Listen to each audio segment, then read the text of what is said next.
Evo, dobrodošli u novi video. Danas malo pašarimo kod nas na suhome hrastu. Malo smo izveli ovce u šetnju. Danas se ništa ne mora delat, pa imamo vremena. Evo vidiš, danas lijepo lagano. Malo pašare. Evo tu smo kod kumovi kleti. Evo sad lagano pašare.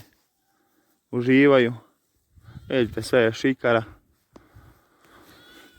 Obavezno se subscribe-ajte na naš kanal, malu našu farmu. Pretplatite se, ništa vas ne košta. A meni puno znači. Kud ćeš sada? Nemaš kaj pasti. Vidi one padavice. Kud ideš, padavica?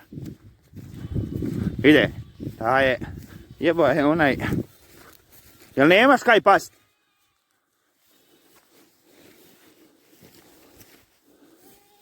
Tako, malo tu vidiš pašare. Malo uživaju. Sad smo na brdu. Danas to malo vidite.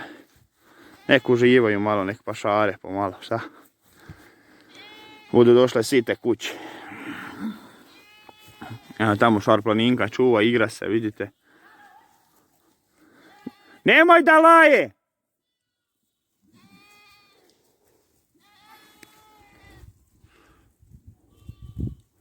Evo vidite.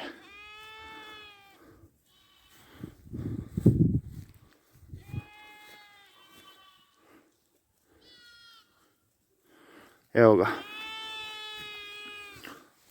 Malo su se izgubili janjci od mama, pa malo bleje, vidite.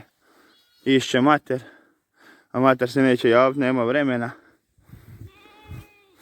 A pa malo nek pašare, šta. To su bili nekad vinogradi. Sve. Sad više nema ništa, vidite. Žalosno.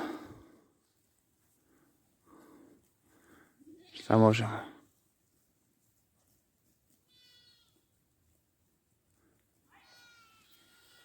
Evo ga. Hvala što ste gledali video. Biće još. Samo polako.